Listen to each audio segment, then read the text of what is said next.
قصوری صاحب، اسرائیل بار بار ایران کو دھمکیاں دے رہا تھا، کیا آپ یہ سمجھتے ہیں کہ ان دھمکیوں کے باوجود ایران کو جتنا الرٹ رہنا چاہیے تھا؟ اسرائیلی حملے میں ایران کا بڑا نقصان ہوا، فوجی تنصیبات کو نشانہ بنایا، اہم ان کے جو ملٹری ٹارگٹس ہیں ان کو اچیو کیا، ملٹری افسران کو نشانہ بنایا۔ آپ سمجھتے ہیں ایران کی یہ ناکامی ہے انٹیلیجنس کی؟ نہیں، میں یہ سمجھتا ہوں کہ انٹیلیجنس کی ناکامی کے علاوہ یہ غفلت ہے۔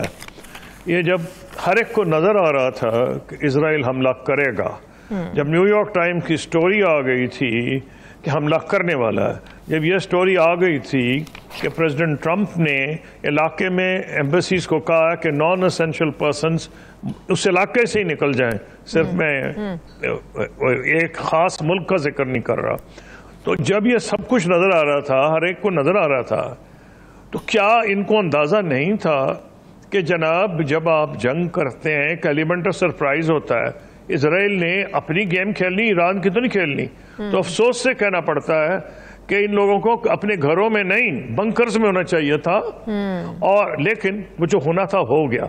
جو ایران نے اس کا جواب دیا ہے وہ بالکل مناسب جواب ہے، کیونکہ under article 51 of the United Nation charter اس کو پورا حق ہے اپنا دفاع کرنے کا۔ بالکل۔ اب سوال یہ ہو رہا ہے کہ جس طرح معاملات سامنے آ رہے ہیں، ایک دو چیزیں آسانی سے کہی جا سکتی ہیں اور اس کا پھر جواب ہم نے سوچنا پڑے گا۔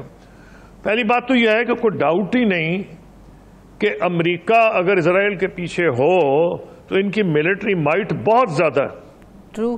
امریکہ ٹوٹلی پیچھے نہ بھی ہو تب بھی اسرائیل کی ملٹری مائٹ بہت زیادہ ہے، کیونکہ میرا تو شروع سے یہ ایک نقطہ نظر آیا ہے کہ یہ اس علاقے کی حکومت نہیں، یہ یورپین پاور ہے، یہ جو ہے اسرائیل، یہ یورپ سے جو لوگ آباد تھے وہاں سے، جو یہودیوں سے اپنے آپ کو ڈسینڈنٹس ان کا کہتے تھے، ان کا کلچر بھی یورپین تھا، ان کی سیولائزیشن یورپین تھی، ان کی ٹیکنالوجی یورپین تھی۔ ایک یورپین ٹیکنالوجی والے ملک کو ایک بڑے بیکورڈ علاقے میں لا کے آباد کر دیا گیا، تو پہلے دن سے اسرائیل کو ایک ایڈوانٹیج تھا، اور امریکہ کی بیکنگ سے مزید ایڈوانٹیج ہوا۔ اب اس کا مطلب کیا ہے؟ پہلی چیز تو یہ ڈی کوڈ کرنی پڑے گی، پھر اس پہ نتائج نکالنے پڑیں گے۔ کیا یہ اسرائیل نے حملہ پریزیڈنٹ ٹرمپ کی مرضی کے بغیر کیا، یا پریزیڈنٹ ٹرمپ جو ہیں شامل باجا ہو گئے؟ یعنی جب انہوں نے دیکھا کہ اب ہو ہی گیا ہے تو چلو میری جو یہودی لابی ہے یا پرو اسرائیل لابی ہے اس کو میں خوش کر دوں۔ اس کے جواب جو ہیں اس سے ہمیں کچھ نتیجہ نکلے گا۔ ایک تو اسرائیل کا تو بڑی کلیئر پوزیشن ہے، اس نے کیوں حملہ کیا۔ اسرائیل تو کہتا پھر رہا ہے کہ جی ہم نے اس کو نہیں نیوکلیئر پاور بننے دینا، بالکل، یہ ہمارا ابدی دشمن ہے، ہمیں ختم کر دے گا اگر اس کے پاس نیوکلیئر ویپنز آ گئے۔ اس میں تو حیرانی نہیں ہے کہ اسرائیل کیا کہہ رہا ہے۔ اسرائیل کا جو اپنے ماشاءاللہ اس نے جو اپنے جرائم کیے ہیں وہ ایک طرف گئے، لیکن وہ یہ کہہ رہا ہے، کھلم کھلا کہہ رہا ہے۔ دوسری چیز اس کو فائدہ یہ ہوا کہ جب یہ اتنی ٹینشن بڑھی تو IAEA نے ایک ریگولر انسپیکشن کرنی ہوتی ہے۔ اب کہ انہوں نے یہ کہا، جس میں پاکستان نے ابسٹین کیا، روس اور چائنا نے خلاف ووٹ دیا اور امریکہ نے حق میں، تو اس میں یہ کلیئر ہو گیا، اس موقع مل گیا، انہوں نے کہا جی ایران اپنی جو آبلیگیشنز ہیں انڈر IAEA پوری نہیں کر رہا۔ حالانکہ اب تک جتنی رپورٹس آئی ہیں وہ یہ تھا کہ وہ پوری پابندی اس پہ کر رہا ہے۔ شاید اس کی ایک وجہ یہ ہو سکتی ہے کہ ایران نے سوچا کہ میری جان کے ہی پیچھے پڑ گئے ہیں، تو جتنی زیادہ میں یورینیم انریچمنٹ تیزی میں کروں میں کر لوں، یہ پاسبلٹی ہے۔ تو اسرائیل کو تو موقع چاہیے تھا۔ نمبر 2، پریزیڈنٹ ٹرمپ پریشر بڑھا رہے تھے ایران پہ نیگوشیشن کے لیے۔ اومان میں جو میٹنگ ہو رہی ہے امریکن ریپرزینٹیٹیوز کی اور ایرانیوں کی، اس پروگرام پہ جو ستم ظریفی ہے کہ ٹرمپ صاحب نے خود اس سے باہر نکلے تھے۔ پریزیڈنٹ اوباما کے دور میں JCPO کا ایک ایگریمنٹ ہوا تھا، اور اس میں لمیٹڈ لیول پہ یورینیم انریچمنٹ کی اس کو اجازت ملی تھی۔ اب جو ٹرمپ صاحب نے اب جو کوشش کی ہے، ان کا یہ خیال تھا کہ اگر اسرائیل کچھ حملہ کر ہی رہا ہے تو میں شامل باجا ہو کے کریڈٹ لوں اور ایران پہ پریشر پڑے گا۔ میری ذاتی رائے یہ ہے کسی صورت میں ایران ہار مان ہی نہیں سکتا۔ اس کی ایک وجہ بڑی سمپل ہے، نیتنیاہو تو خود ہار ماننے کو نہیں تیار، سارا اسرائیل اس کے خلاف ہوا ہے، اس کے پبلک اوپینین خلاف ہے، اس کے خلاف جلوس نکل رہے ہیں، لیکن باوجود اس کا نہیں، وہ ٹس سے مس کر رہا، اس کو پتا ہے یا وہ جیل جائے گا یا وہ یہ جنگ پوری مڈل ایسٹ تک پھیلتی ہوئی آپ کو لگ رہی ہے پھر قصوری صاحب؟ ایران رکنے کو تیار نہیں اور اسرائیل پیچھے ہٹنے کو تیار نہیں۔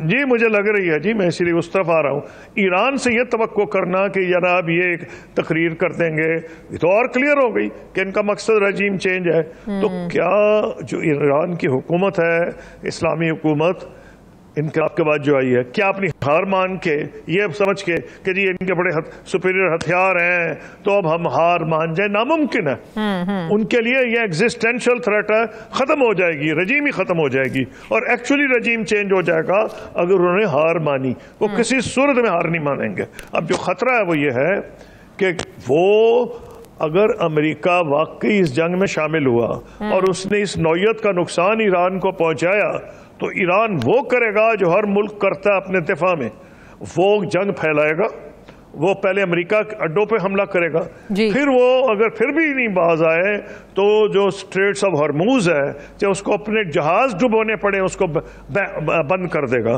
اس کے سب سے بڑی کیجولٹی آئرونکلی ابھی پاکستان اور انڈیا نے جنگ لڑی ہے، یہاں دونوں کو نقصان ہوگا، انڈیا پاکستان بنگلہ دیش کو، کہ maximum expatriate earnings remittances Pakistan India Bangladesh کو گلف سے آتی ہیں۔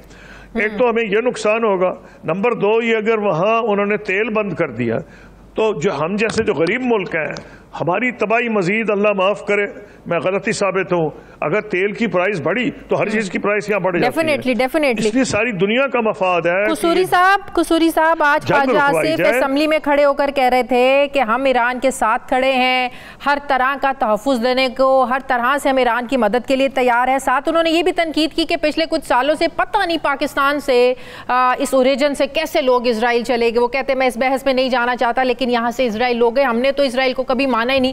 اس پر بڑی انہوں نے تنقید کی اور ساتھ یہ کیٹیگوریکلی ہمارے ڈیفنس منسٹر نے میسج دیا کہ ہم سٹینڈ کرتے ہیں ایران کے ساتھ۔ دیکھیے پہلی کلیئر ایک چیز آپ سمجھ لیں، چاہے کوئی پاکستان کا پرائم منسٹر ہو، ڈیفنس منسٹر ہو، فورن منسٹر ہو، سوال ہی پیدا نہیں کہ جب اس قسم کی جنگ ہو رہی ہو، کیونکہ اس کی وجہ کیا ہے، مسلم حکومتوں کو چھوڑے ساری دنیا میں مسلم سٹریٹ کا ہارٹ ایک طرح کا بیٹ کرتا ہے، یعنی اس کی جو جذبات ہیں چاہے لاہور میں ہوں، جدہ میں ہوں، ابو دھابی میں ہوں، یا مراکش میں ہوں یا کسی اور ملک میں ہوں، وہ سب کے سب ایران کے ساتھ ہے۔ تو ایسی حکومت جس کو اگر ووٹوں کی ضرورت ہو یا نہ ہو، وہاں سے بہت سے ایسے ملک ہیں گلف میں جن کو ووٹوں کی ضرورت نہیں ہے، بادشاہت ہیں وہاں، لیکن وہ بھی اپنی پبلک اوپینین کو اس طرح اپنے خلاف ہوتے نہیں دیکھیں گی۔ یہی وجہ ہے کہ آپ نے دیکھا کہ پہلے سب سے بڑا خطرہ لوگ وہ اسرائیل کو سمجھتے تھے۔ میں فورن منسٹر تھا تو عربوں سے میرا تعلق تھا گہرا، اور میں ان کے نام نہیں لیتا، فورن منسٹرز مجھے کہتے تھے تمہارے تعلقات ایران سے اچھے ہیں، انہیں سمجھاؤ ہمارے معاملات میں دخل نہ دیں۔ ہمارے معاملات سے کیا مطلب تھا؟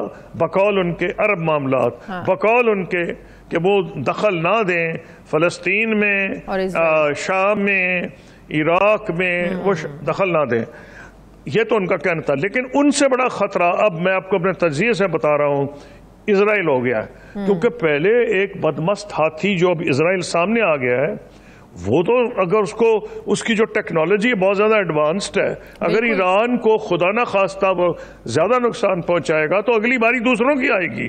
اس لیے اب پوزیشن یہ ہے کہ سعودی عرب ہو، یہ ہو یا بحرین ہو، یہ سب کے سب دل میں یہ سمجھ گئے ہیں، اور اسی لیے آپ نے دیکھا کراؤن پرنس نے، محمد بن سلمان نے، اور اس سے پہلے ان کے فارن منسٹر نے بھی بات کی تھی اور اپنی سپورٹ کا اظہار کیا تھا۔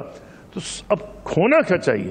ہونا ہی چاہیے کہ دنیا کے 3 امیر ملک جو گلف میں ہیں، سعودی عرب، یو اے ای اور قطر، ان کے امریکہ سے بہت اچھے تعلقات ہیں۔ پھر دنیا کے جو 2 بہت بڑے اور طاقتور ملک ہیں فوجوں کے حساب سے بھی، وہ پاکستان اور ترکی ہیں۔ ان کی اور ہم دونوں امریکہ کے الائز رہے ہیں، اب ترکی تو ابھی بھی نیٹو کا ہمیں ہے. ہم سینٹو سیاٹو بغداد پیکٹ ہر وقت رہے. صحیح. ابھی بھی عاصم منیر کو امریکہ بلایا گیا ہے 250th اینیورسری آرمڈ فورسز کی جو ہو رہی ہے.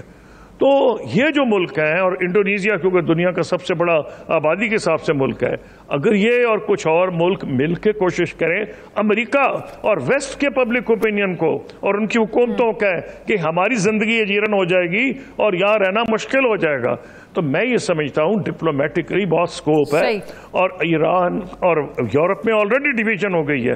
اب ویسٹ جس کو کہا جاتا تھا, آسٹریلیا نیوزی لینڈ نے سب سے پہلے حملہ کیا ہے اسرائیل کی اس پالیسی پہ. تو ہمیں ڈپلومیٹکلی کوشش کرنی چاہیے کہ ہم امریکہ پہ پریشر ڈالیں اور ویسٹ میں ڈیلیگیشنز بھیجیں, چاہے او آئی سی کے تحت کریں. بیسٹ تو یہ کہ او آئی سی کے ہی نیچے سے کریں, کیونکہ میں کوئی ڈویژن نہیں چاہتا اسلامک ورلڈ میں. میں یہ کہہ رہا ہوں کہ یہ 6-7 ملک جن کے میں نے نام لیے ہیں یہ اس پوزیشن میں ہیں کہ ویسٹ پہ اور امریکہ پہ یہ پریشر ڈال سکتے ہیں, کیونکہ ان کا پرانا ان کے ساتھ تعلق ہے. یہ بڑا ہمارے اپنے مفاد میں ہے, کیونکہ اگر خدا نہ خواستہ جنگ چھڑی تو پھر جس کا آپ گھڑی گھڑی ذکر کیے جا رہی ہیں, سب سے بڑی کیجولٹی ایران کے ساتھ ساتھ ہم ہوں گے. پاکستان, انڈیا, بنگلہ دیش جن کی میکسیمم ارننگز, یہ بھی ستم ظریفی ہے کہ کچھ دن پہلے ہم نے جنگ لڑی ہے انڈیا اور پاکستان نے, اور آج ہمارا انٹرسٹ ہے کہ یہ جنگ نہ پھیلے, کیونکہ اگر جنگ پھیلے گی تو تیل کی قیمتیں بھی بڑھیں گی اور ایکسپیٹریٹ ارننگز جو ہمیں میکسیمم آ رہی ہیں, ہماری ایکسپورٹ سے زیادہ ریمیٹنسز آ رہی ہیں, سب پہ اثر ہوگا. تو ہمارا مفاد بھی یہ کرتا ہے, ہمارے جذبات بھی اس بات کا تقاضا کرتے ہیں کہ جنگ کو رکوانے کی ہم پوری کوشش کریں.